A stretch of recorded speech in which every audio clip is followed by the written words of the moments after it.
ही टिटवी पक्षी बघा, ही आवाज करते, तिचे अंडे असतात आणि मस्त लपून ती अंडे ठेवते, त्यांना उबवते, जमिनीवरच ती अंडे घालते. त्यांना उंच झाडावर बसता येत नाही किंवा उडता येत नाही. म्हणून ही टिटवी पक्षी जी आहे, टिटवी ही प्रसिद्ध आहे रात्री बेरात्री आवाज करण्यामध्ये. तिचा जो आवाज असतो तो गावागावात, प्रत्येक गावात ऐकू येतो. शहरात काय पक्ष्यांचं काही आवाज नसतात, पण खेडेगावात मात्र नदीकाठी, नदी किनारी, टेकडीवर, बरड्यावर कुठेही आवाज हिचा आपण ऐकतो.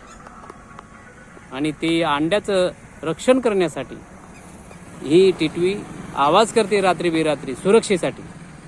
बाकी ते म्हणतात ना, अपशकुन आहे, टिटवीचा आवाज आहे, कोणीतरी गावात मरतं, हे सगळी अंधश्रद्धा आहे. ओके.